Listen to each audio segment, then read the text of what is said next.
Tervetuloa.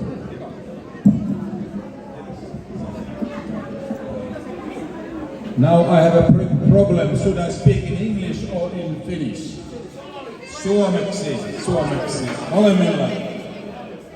Ensimmäiseksi minä haluan sanoa, kuinka upea juhla teillä on. Very nice party. Secondly, are you every day having parties? Minä olin nimittäin eilen teidän Somalimaan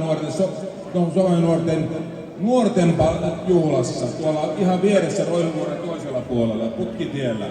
Valtavasti teitä oli siellä, niin kuin nytkin. Ja samanlainen iloinen meininki. That's very nice to see you celebrating.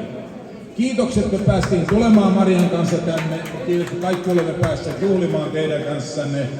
Ja minulla Maria aloitti komeasti oman puheensa kertoen, että me olemme kaikki täällä Suomessa asuvat ihmiset tavalla tai toisella maahanmuuttajia.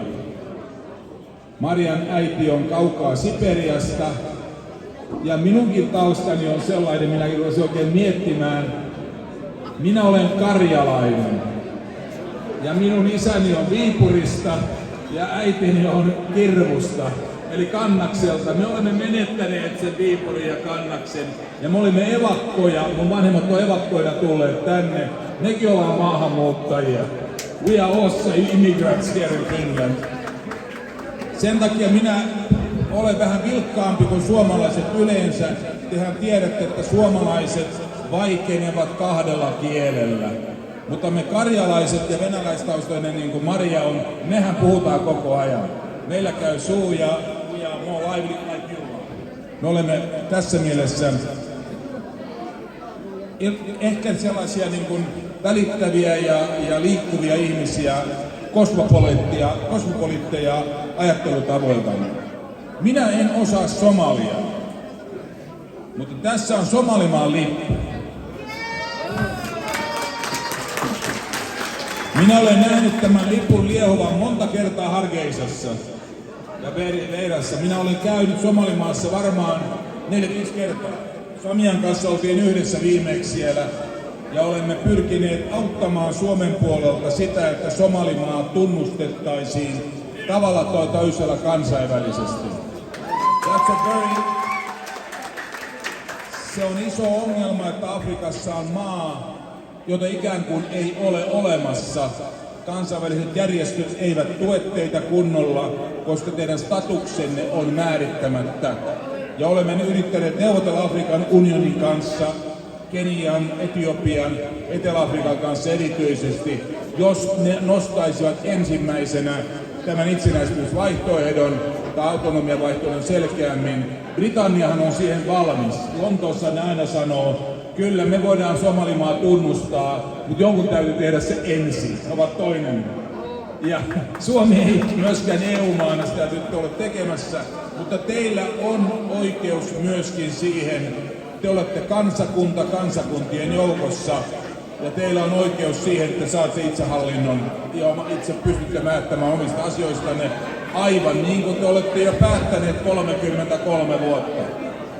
Te olette pidempään olleet riippumattomia Mogadishusta kuin olleet Mogadishun alla. Me laskettiin ne päivämäärät, muistatte sen Samia. Eli siinä mielessä teillä on oikeus siihen kansalliseen tunnukseen. Ja minä en osaa puhua somalia, mutta minä osaan lukea mitä tuossa lukee. Siinä lukee arabiaksi ja siinä lukee arabiaksi La ilaha illallah wa Muhammad Rasulullah. Yes. Se lukee siinä niin. Sen verran osaa lukea arabiaa.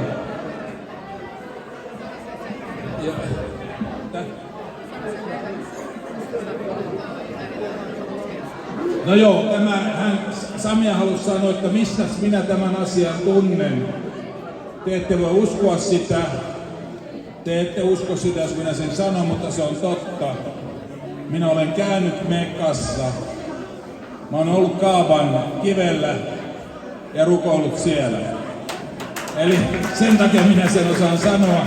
Mutta minä olen ollut muissakin paikoissa, pyhissä paikoissa. Olin Jerusalemissa juuri ja olin siellä Westwallilla eli ikkumuurilla juutalaisten pyhimmällä paikalla ja myöskin rukoilin. Ja sama ajatus, eikö me olla kaikki yhtä? Koko ihmiskunta, me rakennumme, me olemme kaikki ihmisiä ja me voimme elää tässä maailmassa keskinäisissä vuorovaikutuksissa. Sen takia Marian sanat oli niin kauniit, kun hän sanoi, te kuulutte tänne, teillä on oikeus rakentaa yhdessä meidän kanssamme tätä Suomea, että meillä kaikilla on mahdollisuus tukea toinen toisiamme.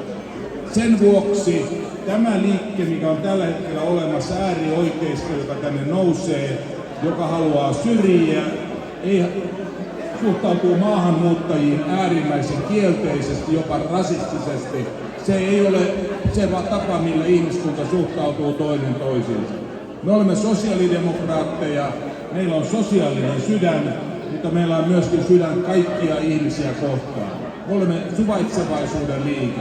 Ja siinä mielessä nämä Euroopan vaalit, EU-vaalit, jotka meillä on nyt 2 viikon kuluttua tai 2 viikon päästä, menkää äänestämään. Teillä on oikeus käyttää äänioikeuttanne ja meillä on sosiaalidemokraattisia vaihtoehtoja, minä ja Maria tässä molemmat. Eli se on yhteistä asioiden kantoa ja tehdään se yhdessä. Thanks very much. I'm very much enjoying that we are here together. Nice evening. Yes.